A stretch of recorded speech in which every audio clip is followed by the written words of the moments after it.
बिस्मिल्लाहिर्रहमानिर्रहीम। अस्सलाम वालेकुम नाज़रीन, आप यूट्यूब चैनल देख रहे हैं। मैं इमरान खान हूँ। अब तक की सिचुएशन आपके सामने रखता हूँ। पाकिस्तान पे बाद में आ जाते हैं, क्योंकि बड़ी खबर जो है वो ईरान और इसराइल के बीच में जो एक लड़ाई चल रही है वो है। तो पहले उधर चले जाते हैं, वहाँ पे कुछ नई डेवलपमेंट्स हैं, मैं आपके साथ शेयर करता हूँ।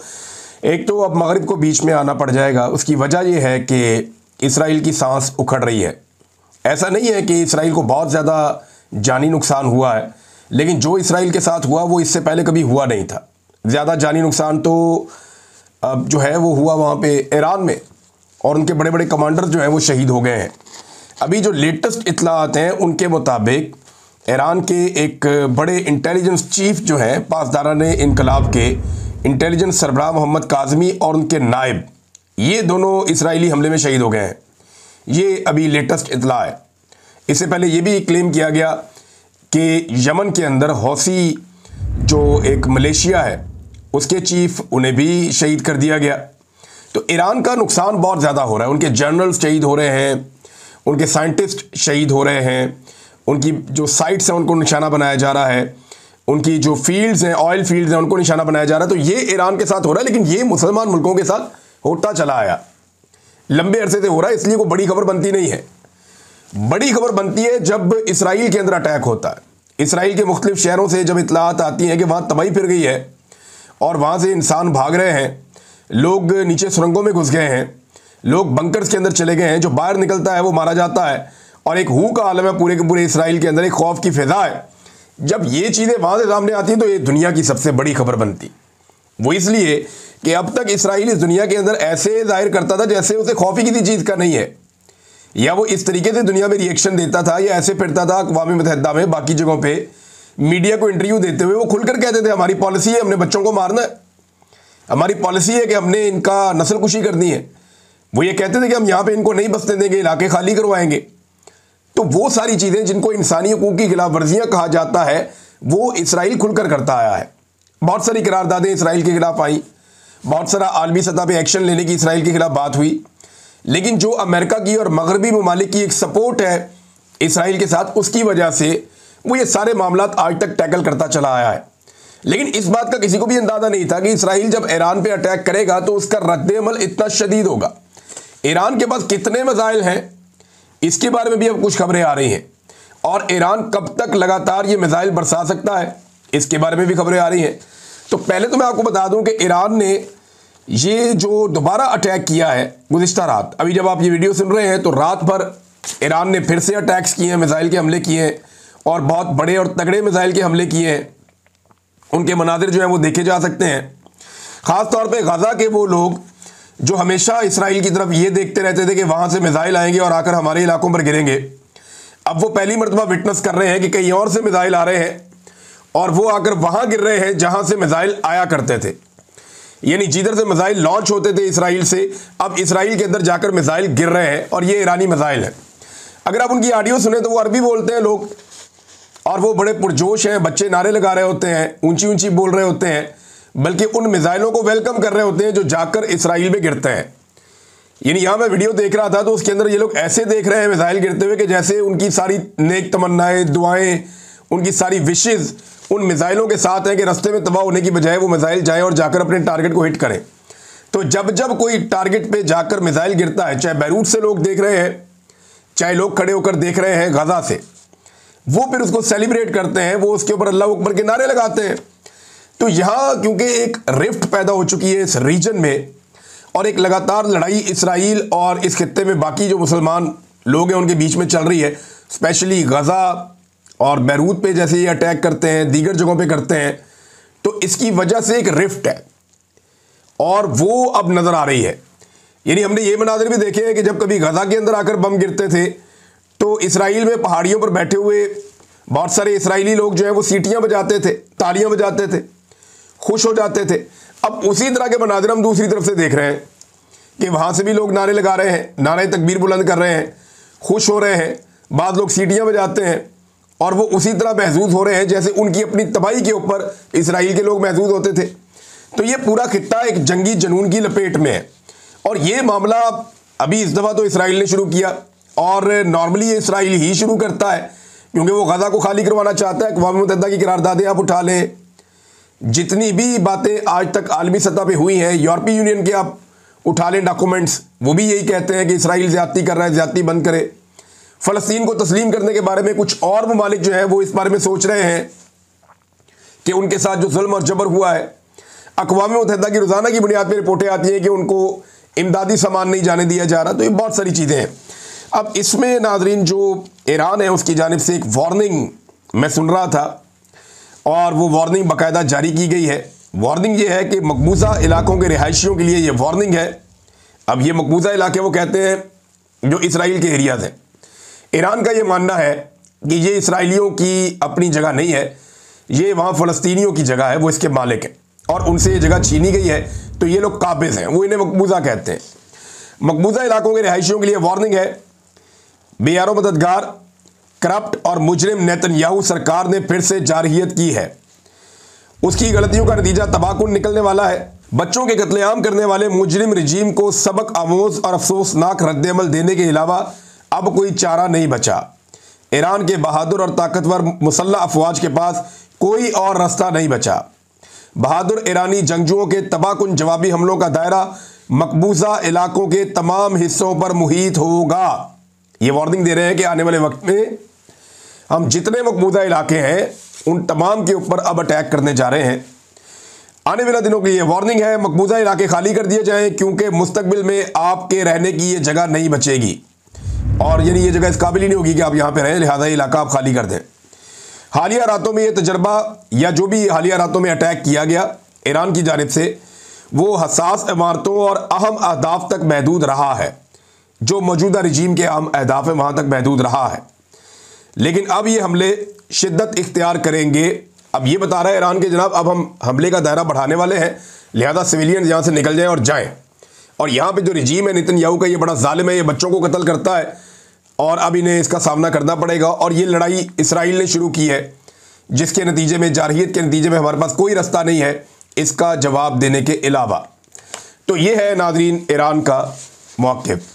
दूसरा, मैंने आपको बताया था कि बाकायदा जो सुप्रीम कमांडर हैं उन्होंने ये कह दिया ईरान के कि जनाब हम तो अब एटम बम बनाएंगे, अगर आप बना सकते हैं, आप रख सकते हैं, तो हम क्यों नहीं रख सकते?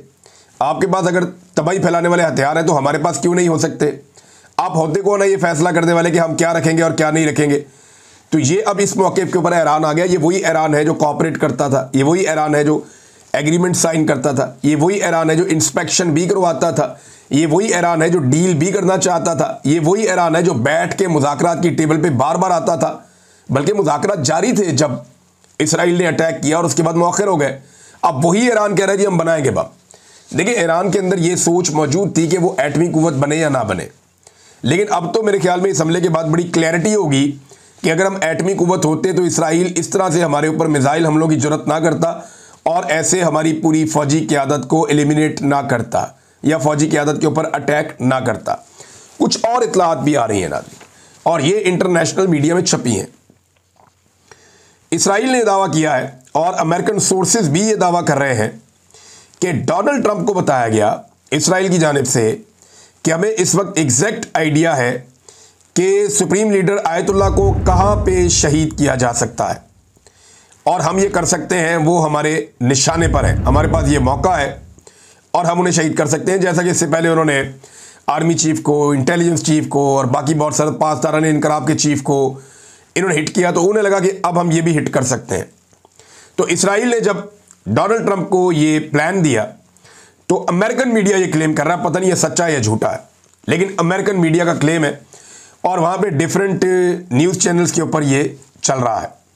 क्लेम ये है कि फिर डोनाल्ड ट्रंप ने मना किया और उन्होंने कहा जी कि ये बिल्कुल नहीं करना, क्योंकि अमरीकी मफादात के ऊपर ईरान ने कहीं पे अटैक नहीं किया, तो अमेरिका नहीं चाहता कि ये लड़ाई इस लेवल तक बढ़ जाए। और अमेरिका ने, डोनाल्ड ट्रंप ने इसमें मुदाखलत की है बकौल उनके, हो सकता है ये सच हो सकता है झूठ हो, लेकिन इसराइल ने अमेरिकन ऑफिशियल्स के मुताबिक, जो खबर बाहर आई उसके मुताबिक, इसराइल ने अमेरिका से ग्रीन सिग्नल मांगा था खमीनी साहब के लिए कि वहाँ पे अटैक किया जाए, लेकिन वो मना कर दिया गया। दूसरी जानिब हालात इसराइल के लिए बहुत मुश्किल हो गए हैं। डोनाल्ड ट्रंप कह रहा है जी कि मैं अब लड़ाई रोक दूंगा और मैं इसके लिए पूरी कोशिश कर रहा हूँ। ईरान और इसराइल के दरमियान जल्दी अमन कायम हो जाएगा। डोनाल्ड ट्रंप ने इस सिलसिले में बहुत सारे लोगों से बातचीत करना शुरू कर दी है। ख़ास तौर पे डोनाल्ड ट्रंप ने बातचीत की है प्यूटन से, क्योंकि उसे इस बात का आइडिया है कि चीन का और रशिया का कुछ ईरान के साथ ऐसा ताल्लुक़ है कि वो ईरान को मज़ीद हमले करने से रोक सकते हैं या इस मामले को कूल डाउन कर सकते हैं। लेकिन ईरान का जितना बड़ा नुकसान हो गया ना, अब ईरान को इस बात पे कायल करना भी मुश्किल है कि वो फौरी तौर पे ये हमले बंद कर दे। और ईरान हमले बंद करते करते भी बहुत सारे मिसाइल दाग देगा। ईरान के पास मिसाइल कितने हैं ये पहले बताता हूँ, फिर ये बताता हूँ कि नेतन्याहू अब क्या चाहता है। और उसको ये समझ आ गई है कि अकेला इसराइल ईरान का मुकाबला नहीं कर सकता।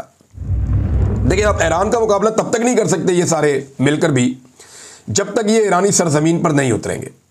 ईरान के अंदर तो कोई इनकलाब ला नहीं सकते। कोशिश है उनकी कि वहाँ रजीम चेंज कर दिया जाए किसी तरह, और जो एक इनकलाब के नतीजे में हुकूमत बनी हुई थी उसको ख़त्म करके जो पुराना हुकूमत का एक स्टाइल था जो मगरिब के साथ कोऑपरेट करके चलते थे वो हुकूमत ला के बैठा दी जाए। लेकिन ईरान के अंदर ऐसा होता हुआ फिलहाल दिखाई नहीं दे रहा। वो बड़े तगड़े हैं, उनकी बड़ी फोर्स है, बड़ी ताकत है उनकी। अब अगर ये नहीं कर सकेंगे तो फिर इनको ग्राउंड पे अपनी फोर्सेस उतारनी पड़ेंगी ईरान में। अब यहाँ पे एक सवाल ये पैदा होता है कि 6.5 लाख फौज के साथ लड़ना भी तो अजाब है ना, बहुत मुश्किल है, लड़ नहीं सकते। और उनके पास रिजर्व में भी बहुत सारी फौज है ईरान के पास, तो ये एक नई मुसीबत बन जाएगी। हाँ, ये ज़रूर हो रहा है कि इसराइल अपने टारगेट्स अचीव करता चला जा रहा है एक एक करके ईरान में। मिसाल के तौर पे अभी जो नई शहादतें हुई हैं ईरानी जनरल्स की, इनसे ये पता चलता है कि ईरान के अंदर इसराइल की इंटेलिजेंस बदस्तूर मौजूद है और उस नेटवर्क को ईरान अभी तोड़ नहीं पाया। ईरान को हर हाल में इसराइली इंटेलिजेंस को नाकाम बनाना पड़ेगा। अब चाहे वो डिजिटल फुटप्रिंट के ज़रिए आते हैं, चाहे वो किसी और तरीके से आते हैं, टेक्नोलॉजी के ज़रिए आते हैं, या ह्यूमन रिसोर्स उनके ऐसे हैं जिनके देखिए ह्यूमन रिसोर्स के बगैर ये मुमकिन नहीं है। जब तक ये ज़मीनी मदद ना हो तब तक आप इतने बड़े टारगेट अचीव कर नहीं सकते। तो इसराइल का जो नेटवर्क काम कर रहा है ईरान में, ईरान को उसको तोड़ना पड़ेगा। वो उसको तोड़ने में अभी तक कामयाब नहीं हुआ। अब देखें ना, अमेरिका के पास भी सारी टेक्नोलॉजी थी, लेकिन मुल्ला इब्राहिम सदर को वो 20 साल तक उनका ख्वाब ही रहा कि हम पकड़ लें या मार दें, नहीं कर सके। बहुत सारे और तालिबान कमांडर थे, मुल्ला उमर काबू नहीं आए उनके। उसामा बिन लादेन पाकिस्तान आ गए, यहाँ पे आके उनके ऊपर अमेरिका ने अटैक किया। अफगानिस्तान में जब तक वो था उसामा बिन लादेन काबू नहीं आया। बहुत सारे और तालिबान कमांडर्स हैं, हक्कानी है, पूरा उनका नेटवर्क है, और दीगर तालिबान है, वो कभी काबू नहीं आए। अमेरिकन ने बड़ी कोशिश की, नेटो ने बड़ी कोशिश की, लेकिन वो ये समझ गए थे कि हमने किस तरीके से अपने आप को छुपाना है। उनकी इंफॉर्मेशन लीक नहीं होती थी, जबकि ईरान में इंफॉर्मेशन लीक होती है। उसकी वजह यह है कि ये एक मुनज़्ज़म फोर्स है ना, टेक्नोलॉजी है वो भी इस्तेमाल करते होंगे, और साथ ह्यूमन इंटेलिजेंस का एलिमेंट भी होता है। तो ये ज़रा डिफरेंट है, सिचुएशन डिफरेंट है, लेकिन फिर भी ईरान को ये चीज़ें मैनेज करनी पड़ेंगी। अच्छा, अब नेतन्याहू के पास क्या ऑप्शन है? देखिए, अमेरिका तो चाह रहा है कि जंग रुक जाए, यूरोप इसके अंदर पड़ गया है, बरतानिया ने, फ्रांस ने और जर्मनी ने ऑफ़र कर दिया कि आए बैठे मुज़ाकरात करते हैं, जंग बंद कर दें। जो ईरान के इत्तेहादी हैं उनके साथ रब्ते किए जा रहे हैं, तुर्की से रब्ता किया जा रहा है, पाकिस्तान से रब्ता किया जा रहा है, बाकी मुल्कों से, सऊदी अरब से, कि किसी तरह चीज़ों को कूल डाउन करें। जबकि जो मुसलमान मुल्क है वो पूरी कुव्वत से ईरान के साथ खड़े, हथियारों के साथ तो नहीं खड़े, फिजिकली तो नहीं जाके लड़ रहे, लेकिन वो इखलाकी नुक्ता नज़र से वो ईरान को कह रहे हैं जी आपके साथ गलत हुआ, आपके साथ ज्यादती हुई, आप जो कर रहे हैं हम आपकी सपोर्ट कर रहे हैं इसमें, क्योंकि इसराइल ने आपके ऊपर पहले अटैक किया, उसने जुल्म किया, उसने जबर किया, वो जिम्मेदार है, उसके ऊपर आप जवाब दे दें। तो पाकिस्तान हो या तुर्की हो या सऊदी अरब हो या यूएई के दीगर ममालिक हो, अभी वहाँ पर उन्होंने GCC की मीटिंग भी बुला ली है, और ये जो GCC है इसकी मीटिंग के अंदर कुछ अहम फैसले किए जाएंगे। ये गल्फ कोऑपरेशन काउंसिल है, इसमें बहरीन है, कुवैत है, ओमान है, कतर है, सऊदी अरब है और यूएई है। ये तमाम ममालिक ईरान के सामने वाली साइड पे है। सबसे बड़ा मुल्क जो है वो इसमें सऊदी अरब है, उसके बाद जो है ओमान एक बड़ा मुल्क है, कतर, कुवैत, बहरीन और यूएई। ये 6 ममालिक अब बैठेंगे और इस सूरत हाल के ऊपर जायज़ा लेंगे, क्योंकि इस जंग के बाद आलमी मंडी के अंदर तेल की कीमत कुछ बढ़ी है। लेकिन जैसे ही तेल की कीमत बढ़ी तो पाकिस्तानी गवर्नमेंट ने बिल्कुल इंतज़ार नहीं किया और फौरी तौर पे पाकिस्तानी अवाम के लिए तेल की कीमत बढ़ा दी। यानी लगभग कोई 5 रुपये के आसपास, 4 रुपये 80 पैसे इन्होंने पेट्रोल की कीमत बढ़ा दी है, और 7 रुपये 95 पैसे, लगभग 8 रुपये इन्होंने डीजल के ऊपर कीमत बढ़ा दी है। अंदाज़ा करें, गुज़िश्ता कई महीनों से लगातार आलमी मंडी में पेट्रोल की कीमतें नीचे जा रही हैं और पाकिस्तान की अवाम को पाकिस्तान की हुकूमत रिलीफ नहीं दे रही। लेकिन जैसे ही इन्हें पता चला कि आलमी मंडी में अब ऊपर का ट्रेंड है, तो फौरी तौर पर धड़ाधड़ इन्होंने आलमी मंडी के ट्रेंड को फॉलो करते हुए पाकिस्तानी अवाम को जो रिलीफ देना था वो देने की बजाय उनकी जेब से मजीद पैसा छीनने का बंदोबस्त कर लिया है। नाज़रीन, इसराइली शहरी जो है वो खुद को अब गैर महसूस कर रहे हैं। जो वीडियोज़ आ रही हैं उनमें यही दिखाई दे रहा है। अगर ईरान ये हमला कंटिन्यू रखता है अगले चंद दिन के लिए, तो याद रखिएगा कि नेतन्याहू के लिए बड़ी सियासी मुश्किलात पैदा हो जाएंगी और हो सकता है कि इसराइली शहरी ही नेतन्याहू के खिलाफ हो जाएं और उसके लिए एक नई मुसीबत बन जाए, क्योंकि उन्होंने कभी भी ये सोचा भी नहीं था कि उनके ऊपर भी बम गिरेंगे। वो यही सोच रहे थे कि हम ही बम गिराएंगे हमेशा, हमारे ऊपर तो आयरन डूम की छतरी है और वो छतरी किसी बम को हमारे तक पहुंचने नहीं देगी। लेकिन अब बिल्डिंगें भी गिर रही हैं, इमारतें भी तबाह हो रही हैं, इंस्टॉलेशंस भी तबाह हो रही हैं, एनर्जी जहाँ पे ये स्टोर करते हैं या जो इनके एनर्जी के प्लांट्स हैं वो भी तबाह हो रहे हैं, जहाँ पे इनका फ्यूल के स्टेशन हैं या डिपोज हैं वो भी तबाह हो रहे हैं। तो जब इतनी तबाही फैल रही है और ये तबाही आने वाले वक्त में मज़ीद फैलेगी, उसकी वजह मैं आपको बताता हूँ। यहाँ पे मैं आपको दिखाता हूँ कुछ और मिसाइल्स हैं जो अभी तक ईरान ने इस्तेमाल नहीं किए। अभी तक जो फतह 2 है उसको इस्तेमाल नहीं किया और जो सजल है उसको इस्तेमाल नहीं किया। ये दो बड़े ख़तरनाक हथियार हैं ईरान के पास, लेकिन ईरान ने इन दोनों हथियारों को इस्तेमाल नहीं किया। इनकी रेंज भी बहुत ज़्यादा है, ये मैक 5 की रफ्तार से जाते हैं, यानी बहुत तेज़ रफ्तार ये मिसाइल्स हैं और ये उसकी बेस्ट रफ्तार के ऊपर जाते हैं। और यानी ये काला वाला मिसाइल अगर आप अपनी स्क्रीन पे देखें तो ये ईरान का बना हुआ मिसाइल है। ये 1400 किलोमीटर तक की इसकी रेंज है और ये वारहेड को भी ले जाता है और ख़ासा तगड़ा मिसाइल है। ये अभी तक ईरान ने इस्तेमाल नहीं किया। फिर सैजिल मिसाइल जो है ये भी ईरान का बनाया हुआ मिसाइल है, इसको भी उन्होंने इस्तेमाल नहीं किया। ये 2000 से 2500 किलोमीटर तक उसकी रेंज है, यानी बड़े आराम से ये इसराइल के हर कॉर्नर को निशाना बना सकता है। और ये भी बैलिस्टिक मिसाइल है, सॉलिड फ्यूल इसके अंदर इस्तेमाल होता है और ये भी एक बड़ा एक्यूरेट मिसाइल है। 10 मीटर की रेंज के अंदर गिरता है, जहाँ पे आपने मारना है ये मैक्सिमम अगर इसके अंदर एरर आएगा तो 10 मीटर का आएगा, 2500 किलोमीटर दूर जाके भी। तो ये भी अपने टारगेट को हिट करने वाला मिसाइल है, बड़ा मिसाइल है। तो अभी तक ईरान ने इनको इस्तेमाल नहीं किया। ईरान के बहुत सारे खुफिया मिसाइल और हथियार जिनके वो तजर्बे करता रहा गुज़िश्ता 10-15 साल में, वो उसने इस्तेमाल नहीं किए अभी तक।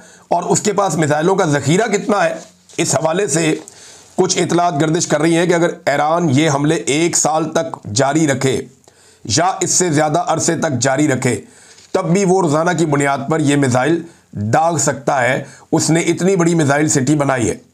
यानी ईरान को पता था कि एयरफोर्स उनके पास है नहीं, उन्हें यह भी आइडिया था कि बहरी बेड़ा भी वो नहीं बना सकते दुनिया की मदद के बगैर।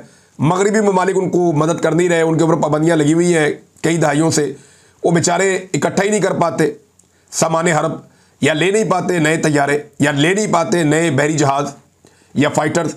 तो वो ये नहीं कर पा रहे थे, तो उनको आइडिया था कि एक चीज़ है जो वो खुद कर सकते हैं, जो उनको बचा सकती है, और वो है मिसाइल टेक्नोलॉजी। तो इसी पे अकेली पे काम किया ऐसा लगता है ईरान ने, और बड़ा टका कर काम किया है और वो काम अब दिखाई दे रहा है। तो नाज़रीन, हम बात कर रहे थे कि नेतन्याहू के पास रास्ता क्या बचा है। नेतन्याहू के पास रास्ता ये है कि वो किसी तरह अमेरिका को घसीट के इस लड़ाई के अंदर ले आए। वो इंटरव्यू दे रहा था, उसने इंटरव्यू देते हुए कहा कि मेरी खिड़की में आकर भी बम लगा है मेरे बेडरूम की, और ईरान ने वहां तक मारा है। और वो अपने आप को जूनियर पार्टनर कह रहा था जानबूझ के, कि सीनियर पार्टनर तो डोनाल्ड ट्रंप है, ये लड़ाई तो डोनाल्ड ट्रंप की है, ये तो लड़ मैं रहा हूं। यानी इस किस्म का इंटरव्यू दिया नेतन्याहू ने और ऐसे शो किया एंकर के सामने कि जैसे लड़ाई तो ये डोनाल्ड ट्रंप की और अमेरिका की है, मैं तो जूनियर पार्टनर हूं, मैं तो रास्ते में खड़ा हूं ईरान के। लड़ाई तो डोनाल्ड ट्रंप को मारना चाहते हैं, उसे कत्ल करना चाहते हैं, और उन्होंने मुझे कत्ल करने की कोशिश की भी है। तो अब पूरी कोशिश है नेतन्याहू की, उसको समझ आ गई है कि अकेले इसराइल से लड़ना, चाहे उसको जितने मर्जी हथियार फराहम किए जाएं, उसके बस की बात नहीं है। दो चीज़ें होना बहुत ज़रूरी है, दोनों में से एक चीज़ होना बहुत ज़रूरी है। या तो वो कोई रिजीम चेंज कर दें ईरान में, मुमकिन दिखाई नहीं दे रहा, या वो ग्राउंड पे अपनी फोर्सेस उतार दें, ऐसा रिस्क कोई ले नहीं रहा। तो वो अमेरिका को अब लड़ाई के अंदर ड्रैग करना चाहता है, लाना चाहता है, ताकि ये मामला ख़त्म हो। अभी कुछ इतलात ऐसी भी आ रही हैं कि इसराइल ने खुद से रब्ता किया मगरबी ममालिक से कि ये जंगबंदी करवाई जाए। तो क्या ईरान अब जंगबंदी पे राज़ी हो जाएगा? जिस तरह का नुकसान ईरान का किया गया, उसके बाद हाइपरसोनिक मिसाइलों की एक बारिश हो रही है इस वक्त इसराइल के ऊपर। कुछ रोक भी लिए जाते हैं, लेकिन बहुत सारे जाकर हिट होते हैं। तो इसराइल को पहली मरतबा अंदाज़ा हुआ कि ये इतना आसान नहीं था। ईरान ने एक और फैसला भी किया है, और ये भी खबरें चल रही थी कि इसराइल के दिफा में जो ममालिक सामने आएंगे, इसराइल उनके अहदाफ को निशाना बनाएगा। मिसाल के तौर पे यहाँ पे इस खित्ते में बहुत सारे अमेरिकन बेड़े हैं, उनके मरीन्स हैं, उनके बहुत सारे एसेट्स हैं यहाँ पे, और नेटो के भी लोग हैं यहाँ पे, दीगर मुल्कों के। तो अगर वो कहीं इसराइल की मदद के लिए उनमें से कोई आता है तो ईरान ने क्लियर कर दिया कि फिर हम उनको निशाना बनाएंगे, हमारे पास कोई और रास्ता नहीं होगा। अब आ जाए नाज़रीन पाकिस्तान की जानिब। मैंने आपको एक खबर दी थी और पाकिस्तान तहरीक इंसाफ के लोगों से मेरा रब्ता हुआ है। उन्होंने ये कहा कि अली अमीन गंडापुर साहब का बयान वाकई गलत है और ये तहरीक इंसाफ और इमरान खान साहब की पॉलिसी नहीं है। इमरान खान साहब की पुरअमन तहरीक को नुकसान पहुँचा सकता है अली अमीन गंडापुर का ये बयान, और इंतज़ार वो लोग इस बात का कर रहे हैं कि इमरान खान साहब से उनकी मुलाकात हो और वो ये मामला इमरान खान साहब के सामने रखें और उनसे पूछें कि जनाब ये तो गोलियां चलाने की बातें हो रही हैं, बंदूकें लाने की बातें हो रही हैं, तो फिर इमरान खान साहब जो बात करेंगे उसको फिर समझा जाएगा कि वो उनकी जानिब से बयान है। दूसरा, इमरान खान साहब को ताने दिए जा रहे हैं कुछ टाउट्स की जानिब से कि उनका स्टेटमेंट क्यों नहीं आया इसराइल और ईरान के मामले पे। तो भाई जिस वक्त इमरान खान साहब की मुलाकात हो जाएगी, किसी से भी हो जाए, तो फौरी तौर पे इमरान खान साहब ये स्टेटमेंट दे देंगे और वो स्टेटमेंट सुनने के बाद उनकी सोशल मीडिया की टीम वो सोशल मीडिया पे डाल देगी।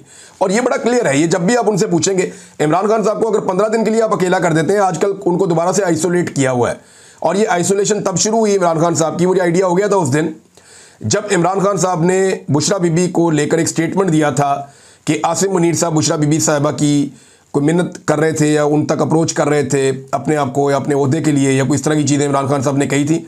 मैं क्योंकि हज पे था तो मैं वो पूरा स्टेटमेंट पढ़ नहीं सका, लेकिन मुझे आइडिया हो गया था उसके लुब्बे लुबाब से, वो जो 2-4 चीज़ें मैंने देखी थी, मुझे उससे आइडिया हो गया था कि अब इमरान खान साहब के ऊपर दोबारा सख्ती की जाएगी, क्योंकि उन्होंने दोबारा आर्मी चीफ आसिम मुनीर साहब को चैलेंज किया है।